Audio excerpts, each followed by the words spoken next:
Hey everyone! Thank you so much for joining Archangel Alts.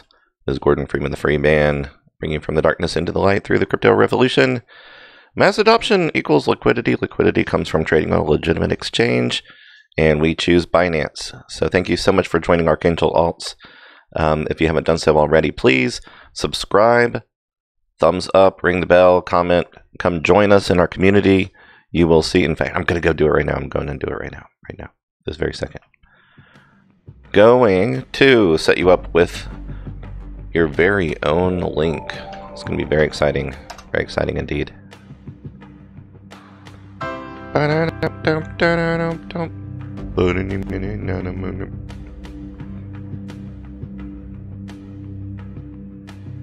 Crypto, crypto, crypto, crypto, crypto, crypto.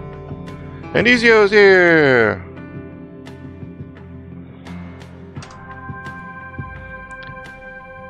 Make sure I've still got my sound going.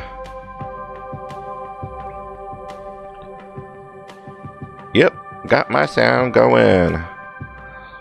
So Ezio asked if I heard about Assange. I did.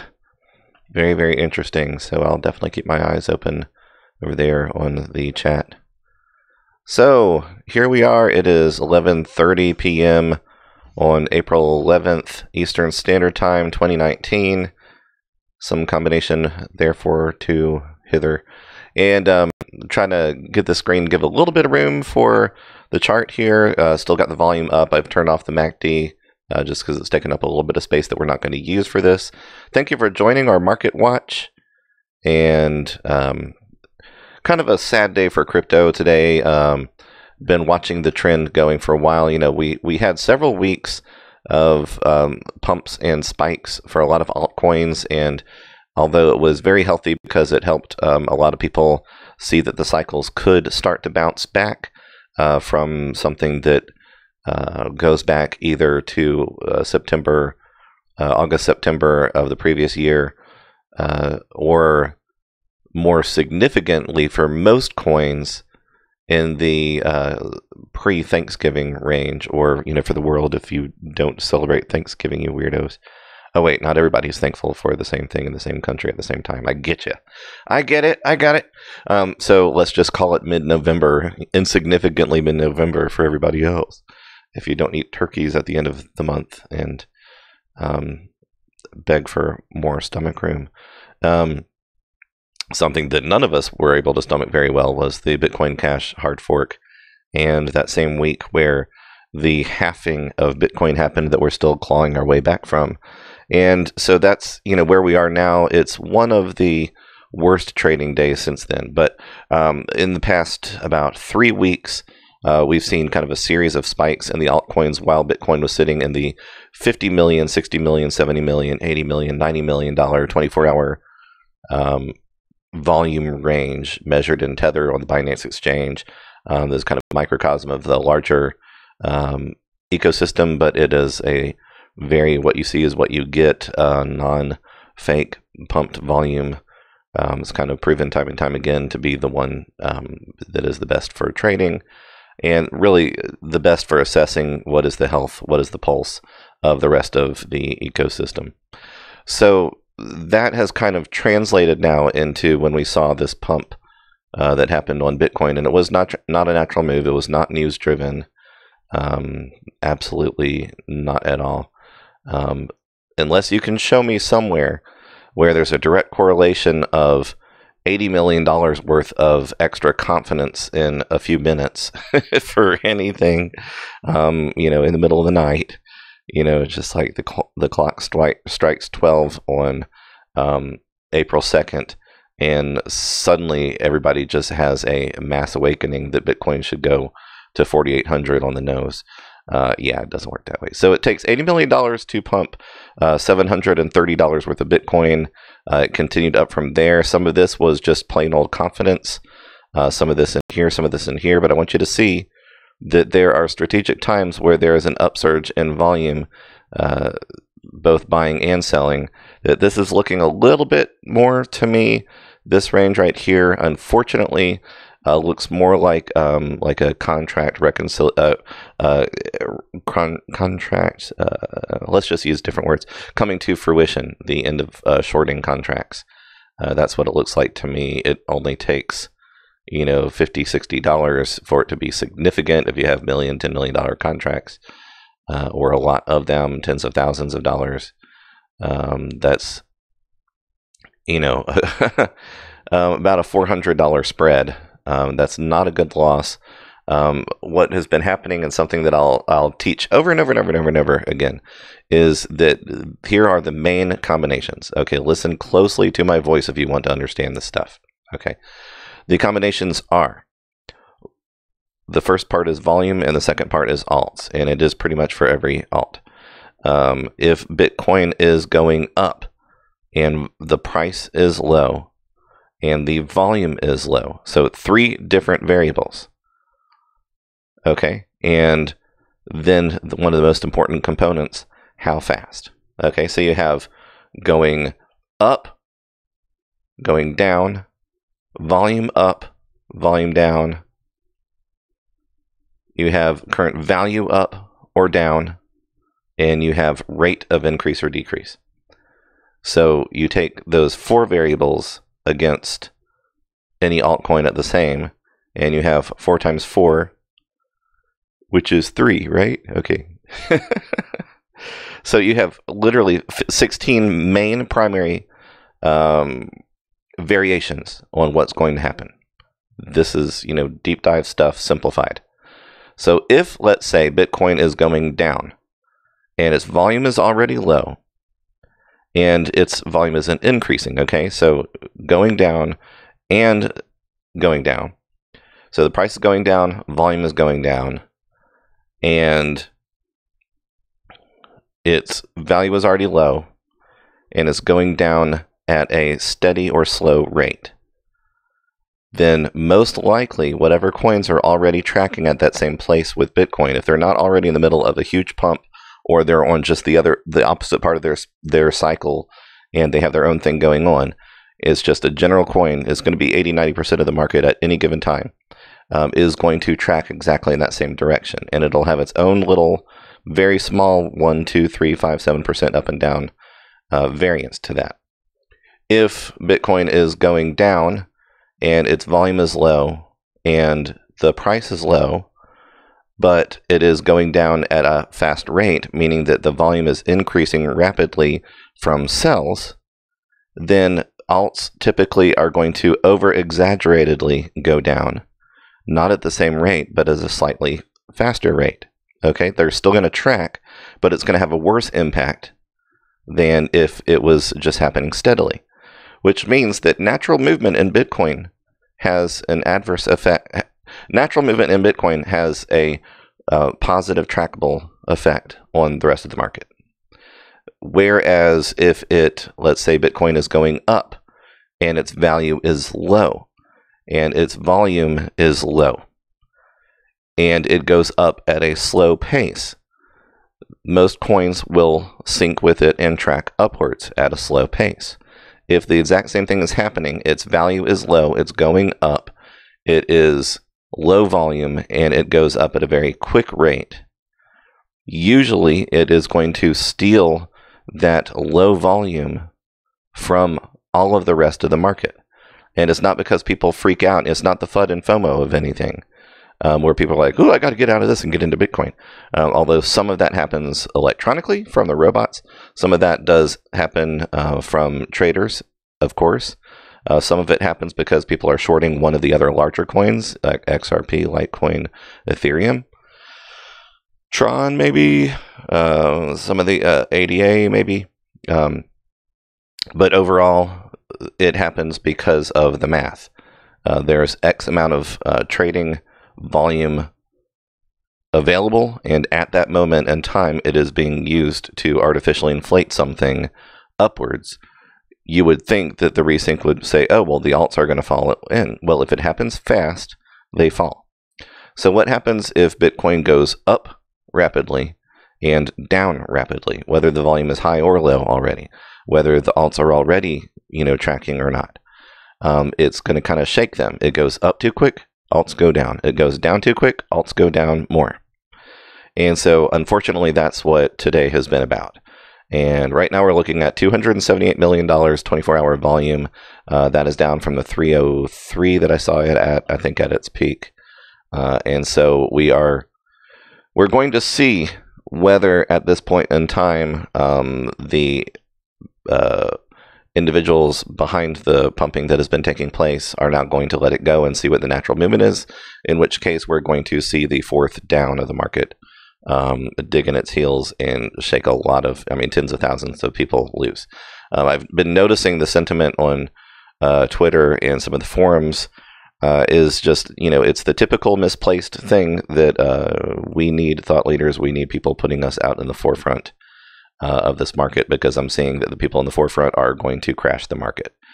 People that are leading some of the more important projects, they do not understand the global economic impact of their position in the world and the marketplace. And if it can happen to Greenspan and presidents, it can happen to you. So we put so much trust in the technology and their thinking being right about blockchain and the decentralized process that we think that they know what they're doing when it comes to their actual projects, and they don't. In fact, the slippage that I've seen with Ethereum is just proof to that if they're not cautious, that their own projects are not going to be able to compete with those that are currently rising to take their place. So hopefully that stuff doesn't happen. I don't want to be a naysayer, because I do believe in the eventual process that can occur from this, the eventual positivities. But what's happening right now, this has not been a natural process, first of all.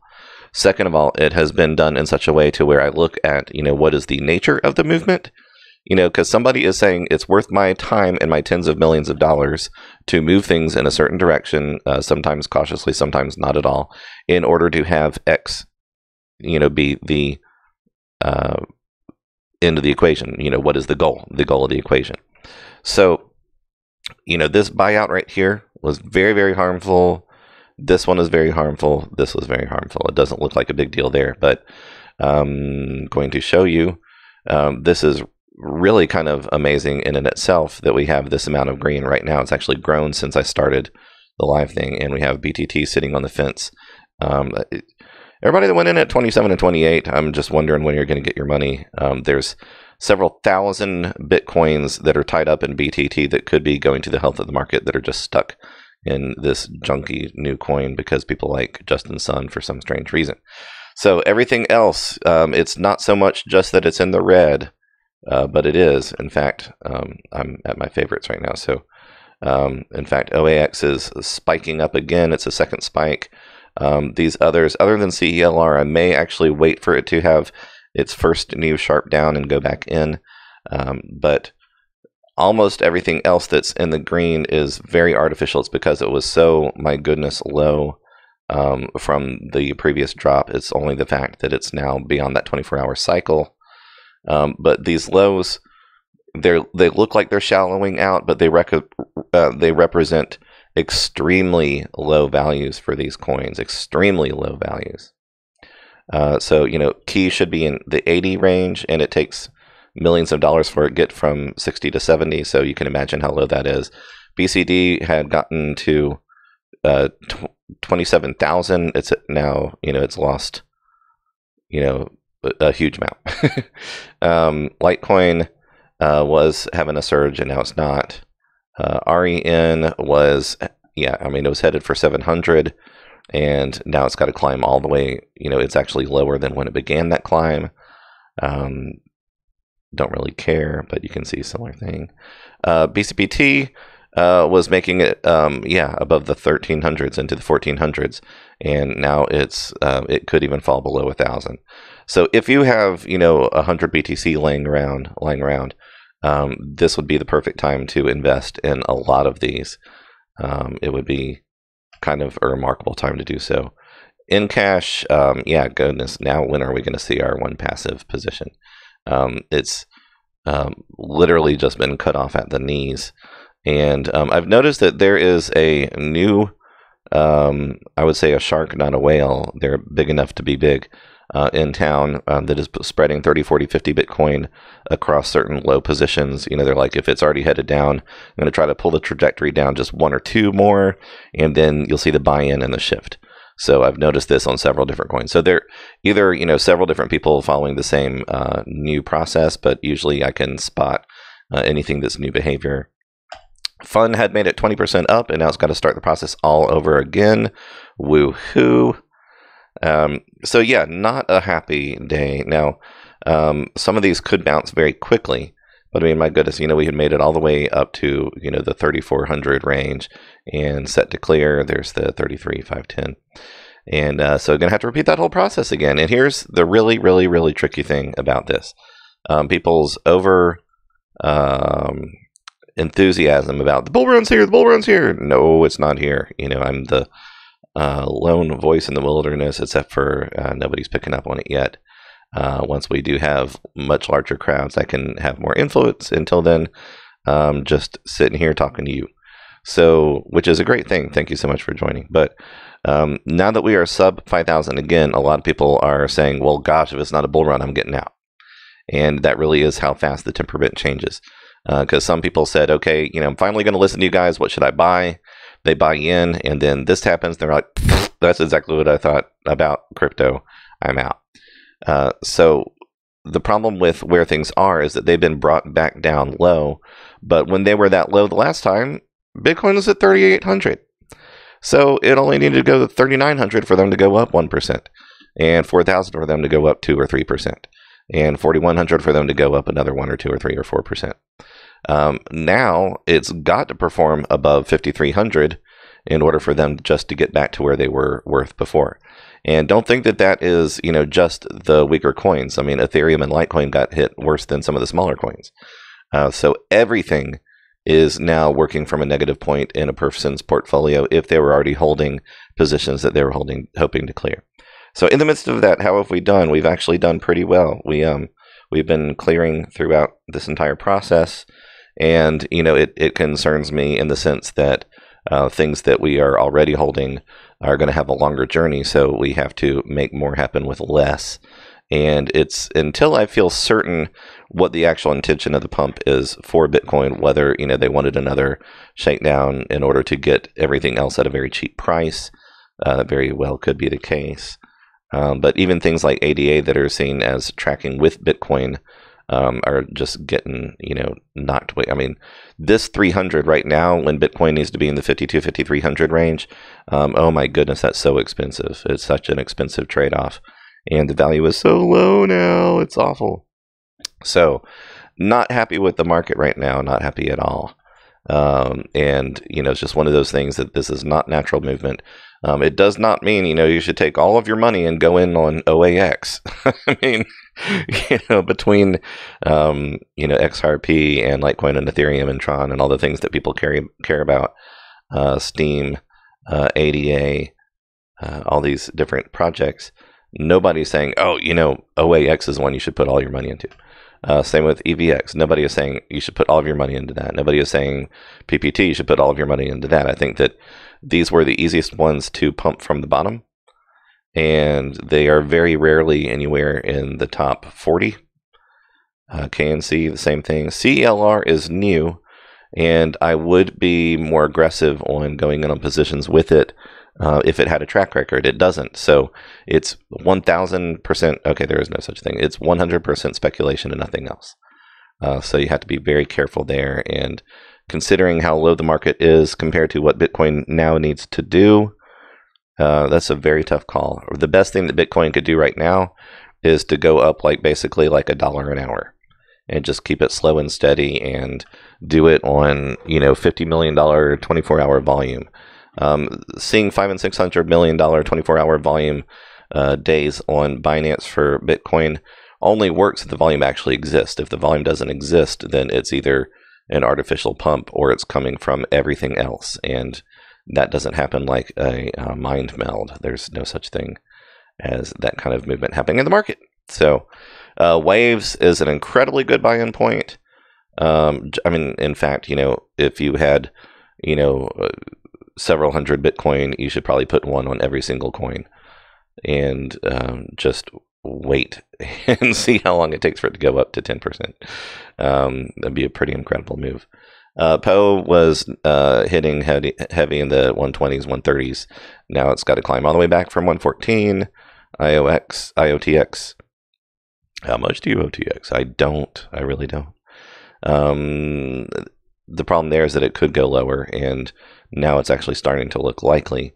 So yeah, I think that we might have our fourth down. We had our 60% loss, our 50% loss, our 60% loss of the market, while Archangel alts just continued to earn and hold very little.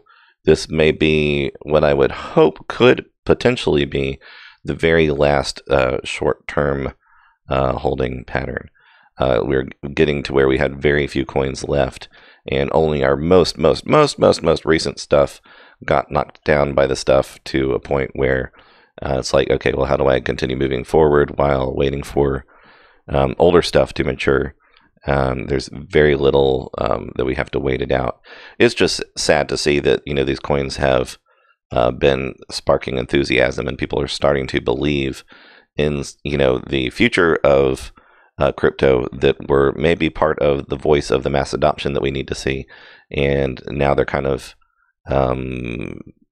wondering if they should have listened to their own instinct and stayed out.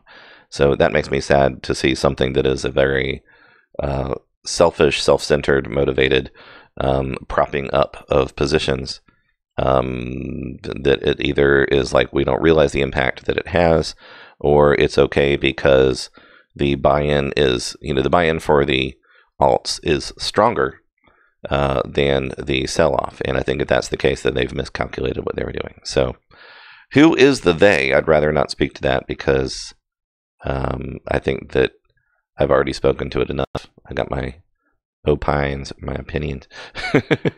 So let me check and see what's up with Ezio and possibly anybody else.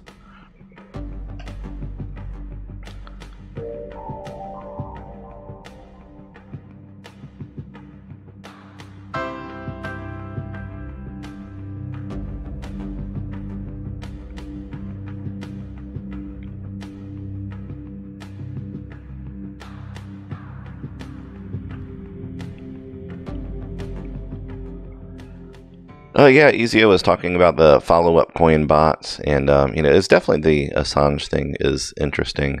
I think that there's a few different angles to that as well. You know, I like, especially with something like Snowden's situation, where somebody decided to do something that they knew that there was a high risk to it, but it was their own disillusionment that led to that. It's not like there was a government-backed incentive, but I think that once they realize what the, you know, in order to find a way to get their message out, going to China, going to Russia, and then saying, "Oh my gosh, please take me back," you know, maybe part of his realization is that the world doesn't respond to the warning the way that he thought it would. Assange is a little bit trickier, I think, just because of the political connections. It's kind of like playing both sides of the fence and benefiting from both, but then, you know, at some point you have to be the culprit, you have to be the bad guy, and does he really deserve to be that? It's almost a similar kind of naivete in what I see with the pump that's going on with Bitcoin. The follow bots and the manipulation, I see a human brain behind what has been happening with the movement in Bitcoin, just because I was there to kind of suffer through the first three of them. And just whenever something is hyper inflated, well, I'm probably using the wrong term there. When it has been way overbought, it's way overestimated what its very temporary value is. The repercussions from that are always much worse than the fun ride going up there. You know, whenever you look at something like, you know, $20,000 Bitcoin, it's really super fantastic for that one moment in time, but it's also, you know, I mean, did you believe in Bitcoin at $1,000 enough to have $20,000 worth of it? In which case, when it went up to 20, then, you know, you're, let's see, what, 1,000 to 20, so that would be 10,000 to 200. You know, it's a one-time spike if you bought it at exactly the right height. then obviously, if you did the right thing and paid your taxes out of that, you made a very good profit. The question is, did you do the right thing after that? Did you wait until it came back to reality and gravity took its effect in order to go back in? Because for me, something that is as high risk as the volatility that's there, it's not worth it to make a solid chunk of change one time. And then you say, oh, wow, that was quite a cool risk I took there. If you're literally looking at, personal wealth building in this market, then it really needs to be about something that will substantially, markedly change your life for the better. So I would rather see, 1/3 of a percent, 0.5%, 1% moves happen over and over again in the smartest pockets of time, and continually build that on top of itself and compound the value in that until people look at going from, let's say, $2,000 to $20,000 in Bitcoin one time and be like 18,000. Okay, that was fun. 16,000, that was fun.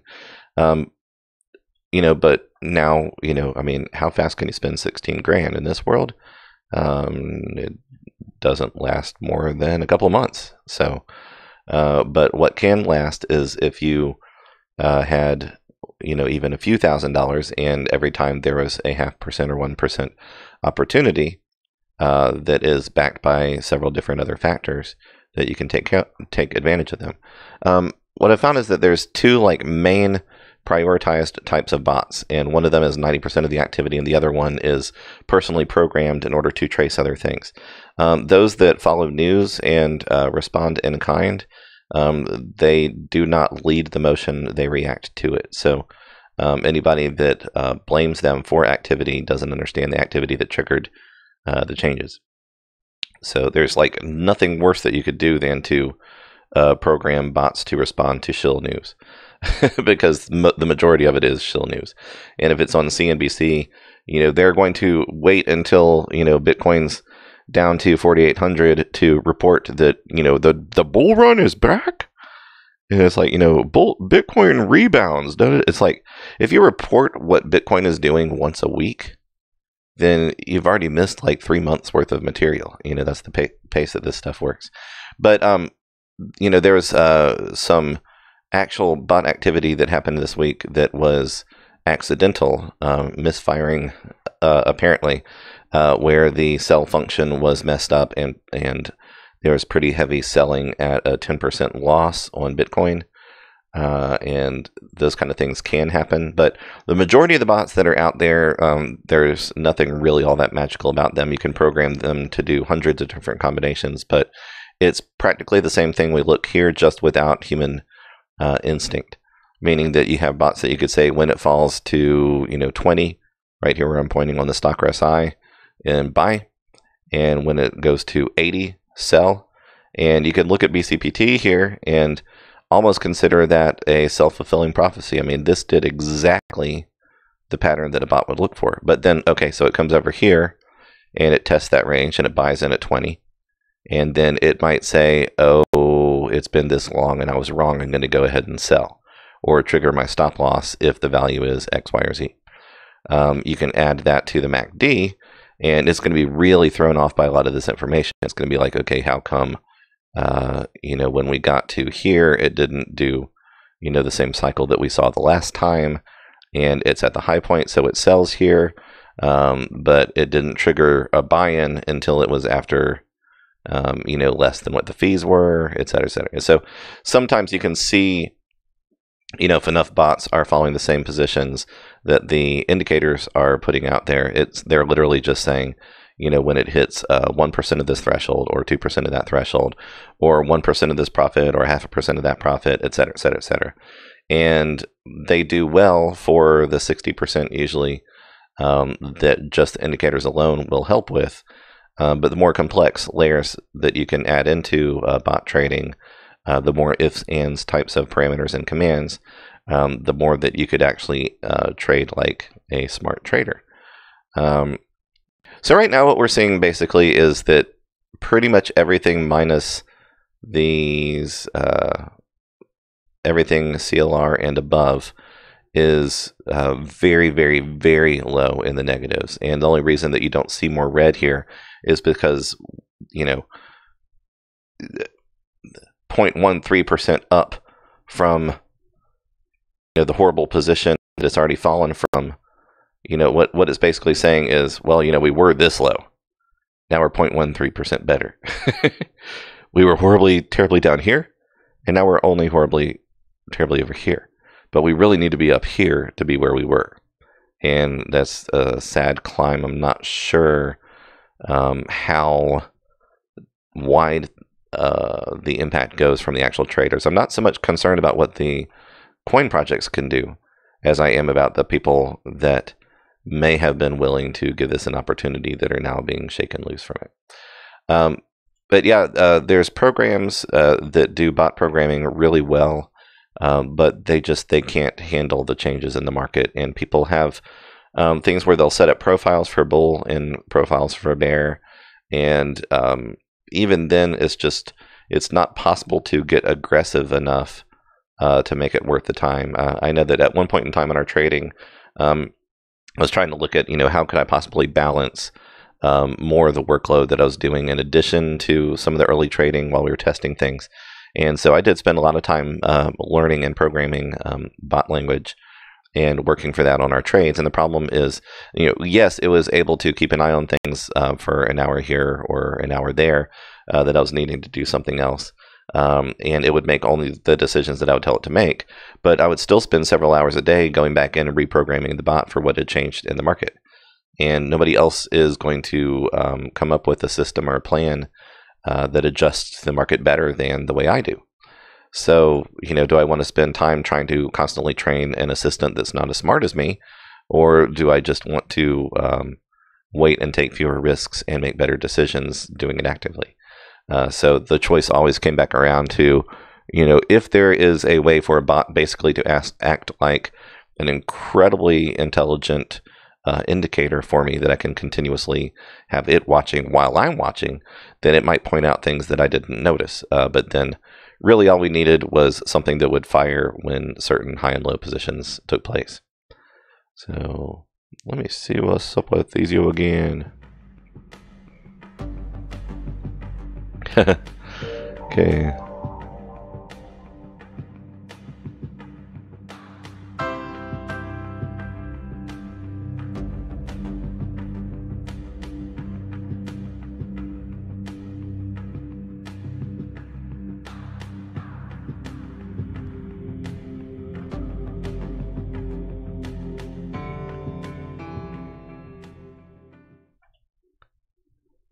Okay, yeah, I've got an update. Ezio was talking about the Assange some more. And follow coin specifically, I was aware of a category of follow coins, essentially. Basically either tracking, like news cycles or tracking other people's moves. No, I wasn't aware of specifically follow coin.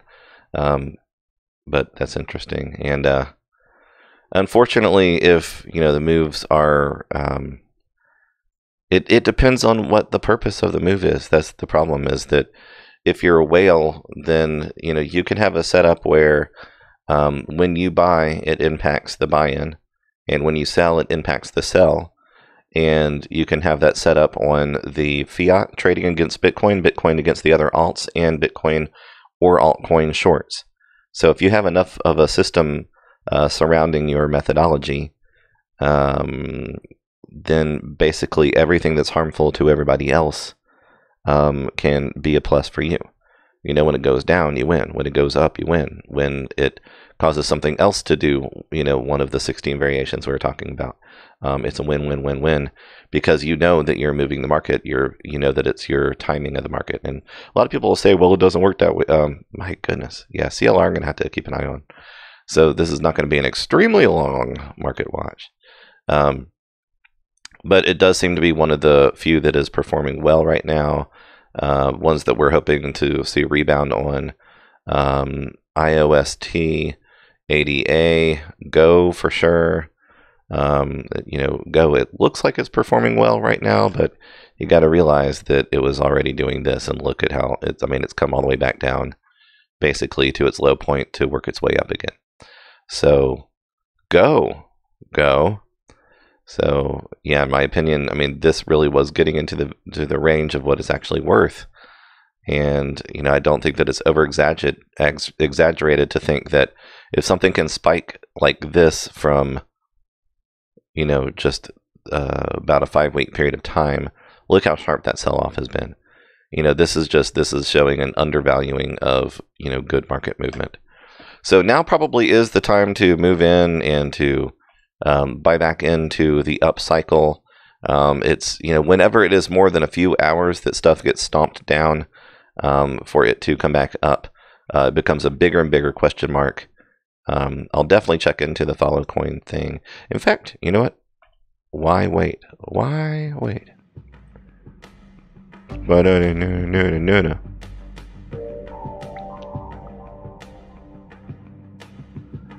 Oh, yes, I do remember what you're talking about.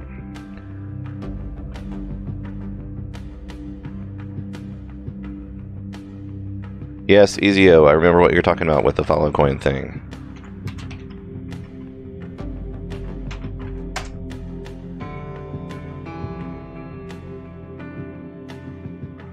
Altcoin leading your way into cryptocurrency. This is becoming a side story of sorts.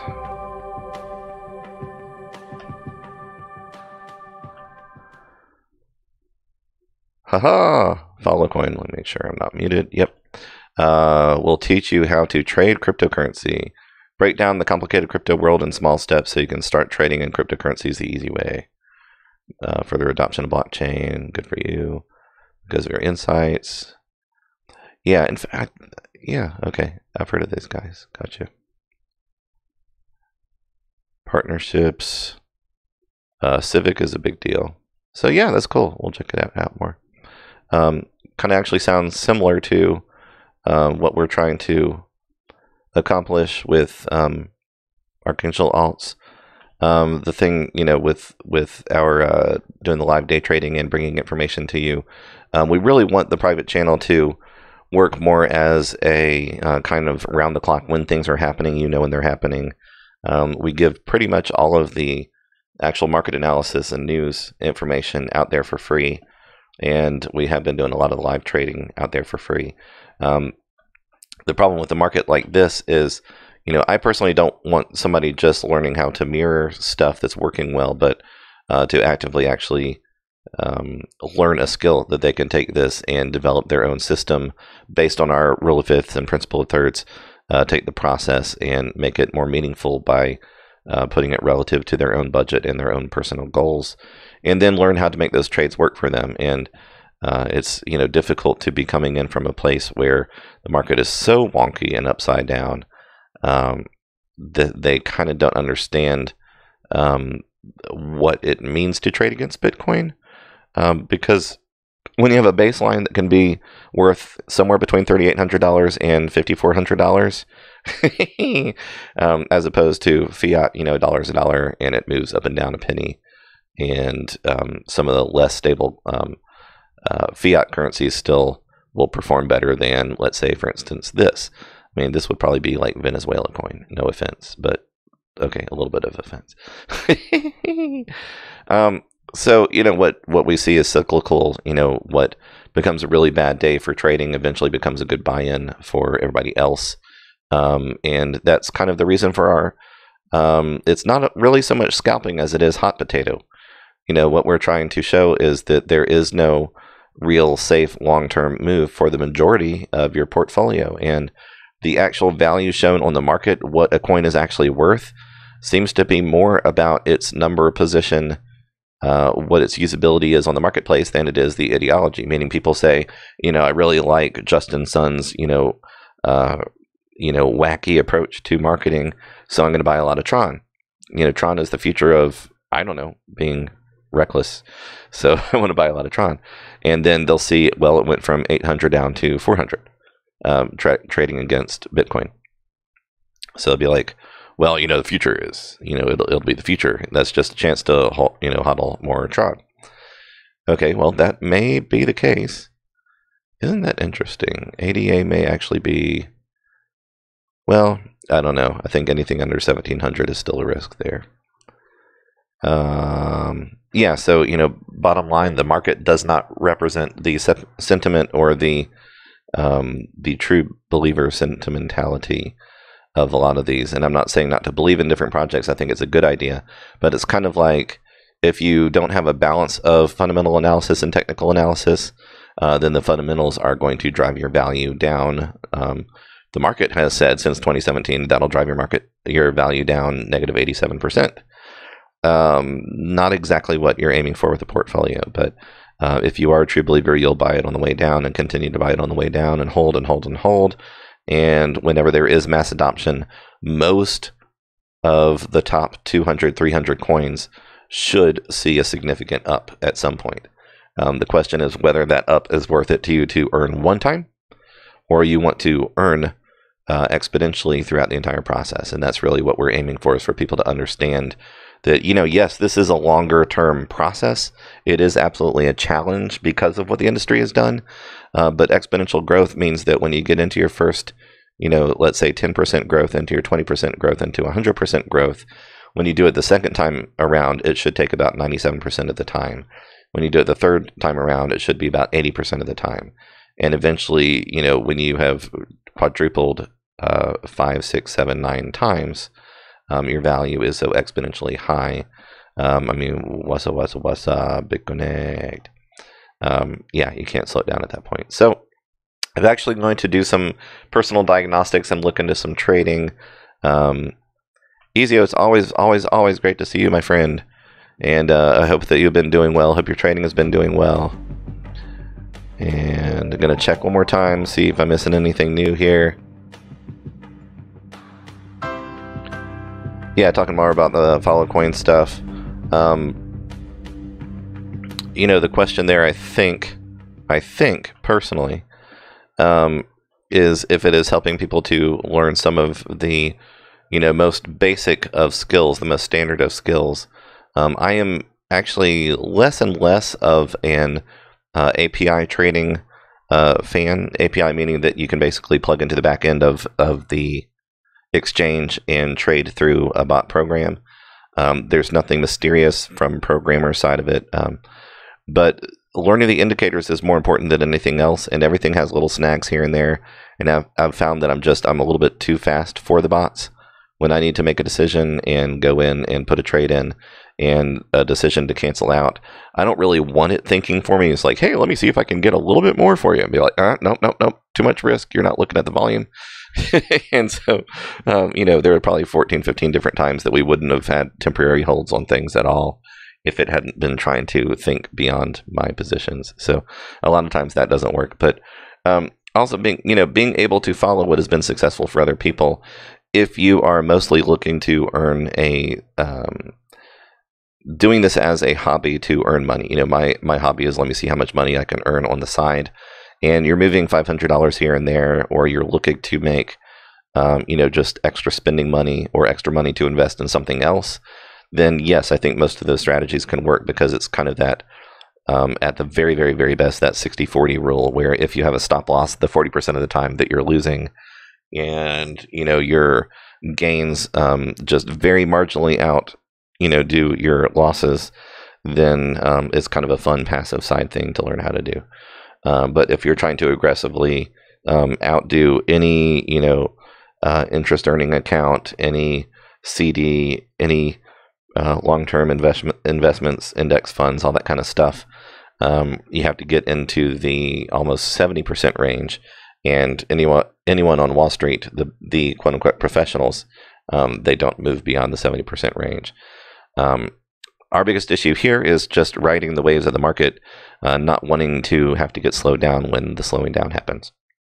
Otherwise, we've been sitting at closer to 99.5% accuracy.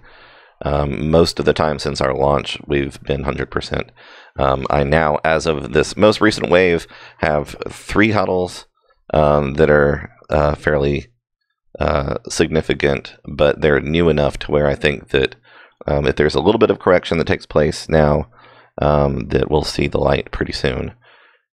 Actually within a day or two, probably. So one more time, you can see the volume is dropping again. My concern is what the decision makers decide to do on that volume the next time around.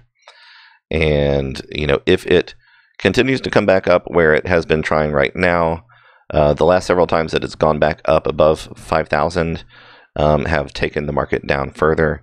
So that widening gap is really hurting a lot of good projects. So hopefully that doesn't have to continue to be the trend. So, you know, we're here to report on the good days. We're here to report on the bad days. And, you know, usually we cover everything in between as well.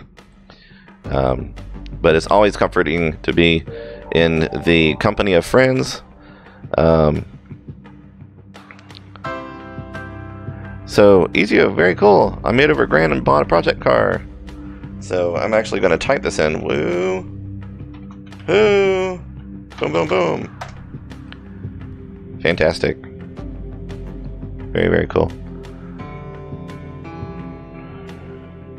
Boom, doom, doom, doom, doom, doom.